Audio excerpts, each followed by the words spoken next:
Selamat datang di materi pendapatan atau pengakuan pendapatan untuk mata kuliah akuntansi keuangan menengah. Transaksi terkait dengan pendapatan sudah sering kita akui, kita catat, dan kita laporkan di laporan keuangan selama ini. Nah, untuk sesi ini kita akan membahas lebih detail dan lebih lengkap terkait dengan pengakuan pendapatan. Oleh sebab itu, sesi sekarang akan membahas konsep dasar pendapatan. Kemudian, tahap-tahap pengakuan pendapatan yang disebut dengan 5 tahap pengakuan pendapatan atau 5 steps revenue recognition. Selanjutnya kita membahas contoh-contoh soal terkait pendapatan yang tentunya contoh-contoh di sini belum pernah kita pelajari di materi sebelumnya terkait dengan pendapatan. Di sesi terakhir, kita akan membahas penyajian pendapatan dalam laporan keuangan. Pendapatan diatur dalam PSAK di mana di paragraf 1 disebutkan bahwa akuntansi pendapatan mengatur pendapatan yang timbul dari transaksi penjualan barang, penjualan jasa, dan penggunaan aset perusahaan oleh pihak lain yang menghasilkan bunga, royalti, dan dividen. Akun pendapatan seringkali menjadi akun yang sering dicatat terlalu tinggi atau terlalu rendah secara sengaja atau tidak sengaja.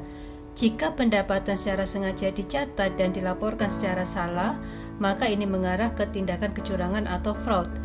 Biasanya upaya seperti itu mengarah ke pengakuan yang terlalu tinggi untuk akun pendapatan. Namun terdapat juga pendapatan dicatat terlalu tinggi atau terlalu rendah secara tidak sengaja, dan hal ini karena kompleksitas transaksi pendapatan yang dimiliki oleh perusahaan. Oleh sebab itu, penting bagi akuntan untuk memahami lebih detail pengakuan pendapatan di setiap aktivitas bisnis perusahaan. Di slide ini disebutkan bahwa pendapatan merupakan alat ukur kinerja keuangan perusahaan yang paling penting. Hal ini dikarenakan pendapatan menyediakan informasi kinerja perusahaan di masa lalu, dan berdasarkan itu maka dapat diprediksi kinerja perusahaan di masa yang akan datang. Selama ini kita telah mengakui pendapatan dari transaksi-transaksi yang mudah, contohnya adalah pengakuan pendapatan dari transaksi pembelian barang dagang, sehingga kita tinggal menjurnal kas pada sales dan cost of goods sold pada inventory. Ketika kita menghadapi contoh soal tersebut, kita masih di dalam contoh yang mudah, di mana kita tidak menemukan banyaknya jenis transaksi yang bisa mengarah pada kesulitan kita untuk identifikasi pendapatan. Tidak hanya perusahaan besar, perusahaan kecil juga akan sulit identifikasi pendapatan karena banyaknya transaksi yang dimiliki untuk menghasilkan pendapatan. Ketika identifikasi berhasil, maka pekerjaan selanjutnya adalah menilai, mengakui, dan melaporkan. Kondisi tersebut ditambah dengan kompleksitas transaksi yang dimiliki oleh perusahaan. Di materi-materi sebelumnya yang telah kita pelajari, kita belum sampai di tahap ini. Oleh sebab itu, di sesi ini kita akan membahas tahap-tahap pengakuan pendapatan untuk beberapa contoh aktivitas penjualan. Di sini kita melihat istilah revenue from contract atau pendapatan dari kontrak. Kontrak jangan selalu dibayangkan ke arah kontrak yang kompleks sifatnya. Kita menjual makanan di warung, kemudian ada pembeli yang memesan makanan, itu juga sudah kontrak. Jadi apapun usaha kita menjual barang atau jasa, pasti ada kontraknya. Di sini disebutkan bahwa revenue from contract mengadopsi pendekatan hubungan aset liabilitas. Apa maksudnya di sini? Perusahaan akan menghitung nilai pendapatan berdasarkan munculnya aset atau liabilitas dari dampak kontrak dengan customer tersebut. Contohnya, perusahaan menjual barang senilai 1 juta rupiah secara tunai, maka dari penjualan ini akan memunculkan aset karena perusahaan mendapatkan uang tunai senilai 1 juta. Atau bisa juga munculkan liabilitas jika konsumen sudah melakukan pembayaran tetapi perusahaan belum menyerahkan barang. Konsep ini sudah sering kita praktekkan di materi-materi sebelumnya. Kemudian di poin kedua di sini disebutkan bahwa perusahaan menganalisis kontrak dengan customer. Hal ini dilakukan karena berdasarkan kontrak tersebut, perusahaan bisa identifikasi jenis pendapatan yang bisa diakui. Slide ini menunjukkan pedoman kita untuk mengakui pendapatan. Dimulai dari tujuan utama pengakuan pendapatan, di mana pendapatan diakui ketika terdapat pemindahan barang atau jasa ke konsumen dalam jumlah yang diterima oleh perusahaan atau yang akan diterima oleh perusahaan. Berdasarkan tujuan itu, maka perusahaan harus mengakui pendapatan dengan pertimbangkan langkah-langkah berikut. Pertama, yaitu proses identifikasi kontrak. Tahap kedua adalah mengidentifikasi komponen-komponen pendapatan secara terpisah atau separate performance obligation. Tahap selanjutnya adalah menentukan harga atau nilai transaksi. Tahap keempat berhubungan dengan proses alokasi nilai transaksi ke Separate Performance Obligation. Tahap terakhir adalah pengakuan pendapatan ketika perusahaan sudah menyelesaikan kewajibannya kepada konsumen sesuai kontrak. Yang jelas kita masih tetap berpedoman pada pengakuan pendapatan hanya dilakukan di periode akuntansi, di mana kewajiban sudah diselesaikan oleh perusahaan di periode itu. Untuk mempermudah pemahaman kita, maka kita akan bahas konsep pengakuan pendapatan di contoh-contoh transaksi. Contoh pertama terkait dengan pengakuan pendapatan di perusahaan Airbus.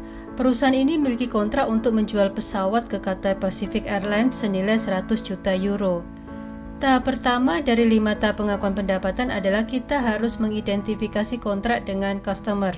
Kontrak di sini adalah persetujuan kedua belah pihak antara Airbus sebagai penjual dan Cathay Pacific Airlines sebagai pihak pembeli. Kontrak tersebut mengarah pada hak dan kewajiban, di mana hak Airbus adalah menerima pembayaran jika sudah menyelesaikan kewajibannya. Di sini kewajiban Airbus adalah menyerahkan pesawat ke Cathay Pacific. Kemudian pihak pembeli yaitu Cathay Pacific Airlines memiliki kewajiban untuk membayar dan juga punya hak untuk mendapatkan barang jika dia sudah menyelesaikan kewajibannya ke Airbus. Di tahap kedua, kita mengidentifikasi Separate Performance Obligation dari kontrak tersebut. Maksudnya di sini adalah kita harus menerapkan pengakuan pendapatan pada komponen-komponen transaksi yang dapat diidentifikasi secara terpisah dari suatu transaksi tunggal. Hal ini diperlukan agar mencerminkan substansi dari transaksi tersebut. Di contoh ini, Airbus hanya memiliki satu kewajiban atau satu performance obligation, yaitu untuk menyerahkan pesawat ke Cathay Pacific. Beda jika di kontrak disebutkan bahwa Airbus selain menyerahkan pesawat ke Cathay Pacific, dia juga ada kewajiban untuk melakukan perawatan atau maintenance pesawat tersebut. Jika kontrak menyebutkan seperti ini, maka akan terdapat kewajiban untuk menyerahkan pesawat dan maintenance. Nah, karena di contoh ini hanya memiliki kewajiban untuk menyerahkan pesawat saja tanpa maintenance, maka Airbus hanya memiliki satu performance obligation. Tahap berikutnya adalah menentukan nilai transaksi. Nilai transaksi adalah jumlah yang akan diterima oleh perusahaan dari adanya transaksi penyerahan barang atau jasa. Di contoh sekarang, nilai transaksi adalah sebesar 100 juta euro. Tahap keempat adalah mengalokasikan nilai transaksi ke Separate Performance Obligation. Karena Airbus hanya memiliki satu kewajiban, yaitu menyerahkan pesawat ke Cathay Pacific, maka alokasi hanya diarahkan ke kewajiban tersebut. Tahap terakhir adalah pengakuan pendapatan ketika perusahaan telah menyelesaikan kewajibannya. Di contoh ini, perusahaan akan mengakui pendapatan sebesar 100 juta euro ketika dia sudah menyelesaikan kewajiban, yaitu menyerahkan pesawat ke Cathay Pacific. Setelah kita mempelajari contoh pengakuan pendapatan di Airbus, kita pasti berpikir selama ini yang sudah kita lakukan ya seperti ini, karena ujung-ujungnya pasti pengakuan pendapatan senilai 100 juta euro itu. Tapi yang menjadi fokus penting di sini adalah 5 langkah pengakuan pendapatan ini perlu kita kuasai. Karena jika kita menguasai ini, maka jika kita menemukan contoh transaksi lainnya yang lebih kompleks daripada contoh di sini, kemudian kita bingung menentukan bagaimana cara mengakui pendapatannya, maka kita dapat secara mudah berpedoman pada 5 tahap pengakuan pendapatan. Materi pertama kita telah selesai terkait dengan pengakuan pendapatan. Di video materi selanjutnya kita masih membahas 5 tahap pengakuan pendapatan namun di contoh yang berbeda.